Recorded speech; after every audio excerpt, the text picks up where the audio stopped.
Welcome to life time gems. അപ്പോൾ നമ്മളിന്ന് ഉണ്ടാക്കാൻ പോകുന്ന ഒരു കുമ്പിളപ്പമാണ്, ചക്ക വെച്ചിട്ടുള്ളൊരു കുമ്പിളപ്പം. അപ്പോൾ ആദ്യം നമുക്ക് ചക്ക മിക്സിയിലടിച്ചിട്ട് അതിനെ നന്നായിട്ട് വരട്ടിയെടുക്കുക. അത് കുറച്ചധികം ചക്ക ഉണ്ട്, അപ്പോൾ ഞാൻ നന്നായിട്ടൊന്ന് വരട്ടിയെടുക്കാമെന്ന് വിചാരിച്ചു. ബാക്കി നമുക്ക് ഫ്രിഡ്ജിലെടുത്ത് വെക്കാമല്ലോ. പച്ചയിലും ചെയ്യാം കേട്ടോ. അപ്പോൾ അതൊരു കടായിലേക്ക് ഒഴിച്ചു കൊടുത്തിട്ടുണ്ട്. നന്നായിട്ട് ഇളക്കി യോജിപ്പിക്കണം. അതിൽ ഈ ചക്കയിലെ വെള്ളം ഫുള്ളൊന്ന് വറ്റി കിട്ടണം, അല്ലെങ്കിൽ നമ്മൾക്ക് എടുത്ത് വെക്കുമ്പോൾ അത് പെട്ടെന്ന് കേടായി പോകും. ഇത് നന്നായിട്ട് ഇളക്കി കൊടുക്കണം. ചക്ക ഏകദേശം തിളച്ച് വന്നിട്ടുണ്ട്, കണ്ടോ? ഇവിടെ നിന്ന് ഇങ്ങനെ ആവി പോകുന്നത് കൊണ്ടിട്ട് നമ്മൾ നന്നായിട്ടൊന്നും കൂടി ഇളക്കി യോജിപ്പിക്കണം കേട്ടോ അത്. എന്നിട്ട് ഇതിലേക്ക് നമുക്കൊരു 3 സ്പൂണ് നെയ്യ് ഒഴിച്ച് കൊടുക്കാം. നെയ്യിട്ടാൽ നല്ലൊരു ടേസ്റ്റാണല്ലോ. നെയ്യ് ചേർക്കുന്നതിന് കുറച്ചുകൂടി വേണമെങ്കിൽ നിങ്ങൾക്ക് ചേർക്കാം കേട്ടോ. അപ്പം നമുക്കിത് നന്നായിട്ടൊന്ന് യോജിപ്പിച്ച് കൊടുക്കാം എല്ലാ ഭാഗത്തേക്കും. നന്നായിട്ട് യോജിപ്പിച്ച് കൊടുക്കണം. ഇത് ഇളക്കിക്കൊണ്ടിരിക്കണം കേട്ടോ. ചില പടി പിടിച്ചത് നോൺ സ്റ്റിക്ക് ആയതുകൊണ്ട് അധികം പിടിക്കില്ല. നമ്മൾ വേറെ ഇതിലൊക്കെ ചെയ്യുന്നതെങ്കിൽ നന്നായിട്ട് അടി പിടിക്കാതെ ഇളക്കി കൊടുക്കണം. അപ്പോൾ ഇത് ഏകദേശം വെള്ളമൊക്കെ വറ്റി വന്നിട്ടുണ്ട്. ഇനി നമുക്കിതിലേക്ക് ശർക്കരപ്പാനി ചേർത്ത് കൊടുക്കാം. ശർക്കരപ്പാനിയൊക്കെ ഞാൻ ശർക്കര കിട്ടിയാൽ വേഗം അതിനെ പാനിയാക്കിയിട്ട് അരിച്ച് മാറ്റി വയ്ക്കുന്നതാണ്. ഫ്രിഡ്ജിലേക്ക് കുപ്പിയിലാക്കി വയ്ക്കും. പെട്ടെന്നൊരാവശ്യം വന്നാൽ നമുക്ക് എടുക്കാൻ എളുപ്പമാണല്ലോ. അപ്പോൾ ഇത് നന്നായിട്ട് യോജിപ്പിക്കണം. നമ്മളെ ചാനൽ കാണുന്നവർ ഒന്ന് സബ്സ്ക്രൈബ് ചെയ്ത് തന്നെ കാണണേ. ചെയ്യാത്തവരുണ്ടെങ്കിൽ എല്ലാവരും ഒന്ന് സബ്സ്ക്രൈബ് ചെയ്യാനും ഷെയർ ചെയ്യാനും ലൈക്ക് ചെയ്യാനും ഒന്നും മറക്കരുത്. ആ ബെൽ ബട്ടണും കൂടി ഒന്ന് അമർത്തി കൊടുക്കണേ.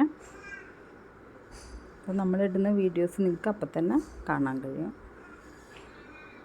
അപ്പോൾ ഇത് ഏകദേശം പാകമായി വന്നിട്ടുണ്ട് കേട്ടോ.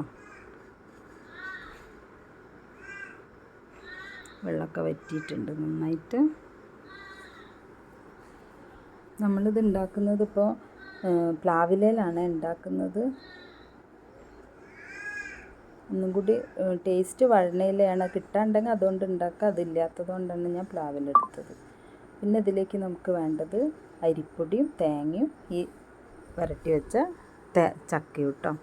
ഈ ചക്കമാവ് ഇട്ടിട്ടാണ് ഇത് നമ്മൾ ചക്ക വരകിയത് ഇട്ടിട്ടാണ് നമ്മളിത് യോജിപ്പിച്ചെടുക്കേണ്ടത്. അപ്പോൾ ഇതിലേക്ക് തേങ്ങ ചേർത്തിട്ടൊന്ന് മിക്സ് ചെയ്ത് കൊടുക്കാം.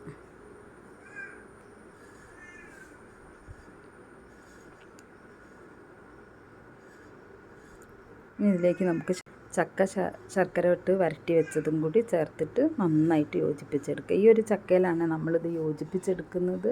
വേറെ വെള്ളമൊന്നും നമ്മൾ ചേർക്കുന്നില്ല. അപ്പോൾ ഞാൻ എടുത്ത് വെച്ച ഒരു കപ്പ് ഇതിലേക്ക് കറക്റ്റാണ്. ഇത് 2 കപ്പ് അരിയാണ് ഞാൻ എടുത്തത്, അരിപ്പൊടിയാണ് എടുത്തത്. ഇത് നന്നായിട്ട് കുഴച്ച് വരാം. അപ്പോൾ ഏകദേശം അരിപ്പൊടി നന്നായിട്ട് നമ്മൾ ചേർത്ത് വെച്ചിട്ടുണ്ട്. ഇനി ഇത് നമുക്ക് ഇത്തിരി ഉപ്പും കൂടി ചേർത്തിട്ട് ഒന്നും കൂടി യോജിപ്പിച്ചെടുക്കാം. ആ മധുരം ഒന്ന് ബാലൻസ് ചെയ്യാൻ വേണ്ടിയിട്ട്. ആദ്യം ചേർത്താൽ മതിയായിരുന്നു, ഞാൻ മറന്നു, അതുകൊണ്ടാണ് ഇപ്പോൾ ചേർത്തത്. ഇനി പ്ലാവിലൊക്കെ കഴുകി കൊണ്ടുവന്നതാണ് ഇത്. അപ്പോൾ ഇത് നമ്മൾ കുത്തണം. അപ്പോൾ ആ കുമ്പിൾ കുത്താൻ പച്ച ഈർക്കൾ ഇവിടെ കിട്ടാനില്ല. അതുകൊണ്ട് ഞാനിവിടെ ടൂത്ത് പിക്ക് ഉണ്ടായിരുന്നു, അതെടുത്തിട്ടാണിത് കുത്തിയത്. ഇതൊക്കെ കുത്തി റെഡിയാക്കി വെച്ചാൽ പിന്നെ നമുക്ക് നിറച്ചാൽ മതിയല്ലോ. അപ്പോൾ ആദ്യം നമുക്കിതൊക്കെ ഒന്ന് കുത്താം. അപ്പോൾ അതാ വാവ വന്ന് നിൽക്കുന്നുണ്ട് അടുത്ത്. അവന് ഇതൊക്കെ ഇഷ്ടമാണ് ചെയ്യുമ്പോൾ അതിൻ്റെ ഇടയിൽ വരാൻ. അവൻ കുത്താമെന്ന് പറഞ്ഞത്. അപ്പോൾ ഞാൻ പറഞ്ഞു വേണ്ട, ഞാൻ കുത്തിത്തരാം, നീ അതവിടെ വെച്ചാൽ മതിയെന്ന് പറഞ്ഞതാണ്. ഇങ്ങനെ കുമ്പിൾ കുത്തുക. ഇനി ഇതിൽ നമുക്ക് മാവ് നിറച്ച് കൊടുക്കാം കേട്ടോ. ഈ ഒരു പാകം വേണേ. മാവ് അധികം ടൈറ്റ് ആവാനും പാടില്ല, അധികം ലൂസാവാനും പാടില്ല. ഇതിൽ നിറഞ്ഞാൽ പുറത്തേക്ക് പോവാത്ത വിധത്തിൽ നിൽക്കണത്. നമുക്കിതൊക്കെ നിറച്ചെടുക്കാം കേട്ടോ. എല്ലാവരും ചെയ്ത് നോക്കണേ, അഭിപ്രായങ്ങളും പറയണം.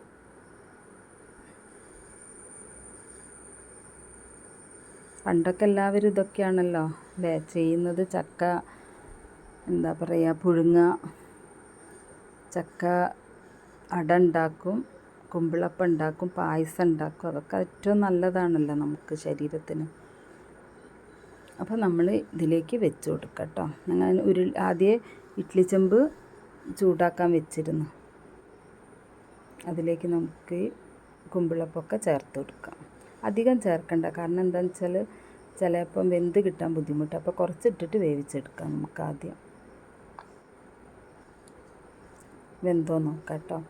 വെന്തോ നോക്കാൻ നമ്മളൊരു സ്റ്റീലിൻ്റെ പപ്പടമൊക്കെ കാച്ചുന്ന കോലുണ്ടെങ്കിൽ അതുകൊണ്ട് കുത്തി നോക്കിയാൽ അറിയാം. മാവ് പറ്റി പിടിക്കുന്നുണ്ടെങ്കിൽ വെന്തിട്ടുണ്ടാവില്ല. അപ്പോൾ കുറച്ച് നേരം കൂടി നമുക്ക് അടച്ച് വെക്കണം കേട്ടോ. അപ്പോൾ ഇതിൽ മാവൊന്നുമില്ല. അപ്പോൾ ഏകദേശം ഇത് വെന്തിട്ടുണ്ട്. നമുക്കിതൊരു പാത്രത്തിലേക്ക് മാറ്റാം. അപ്പോൾ നമ്മളെ കുമ്പിളപ്പമൊക്കെ റെഡി ആയിട്ടുണ്ട്. എല്ലാവരും ഒന്ന് ട്രൈ ചെയ്ത് നോക്കുക. ബായ്.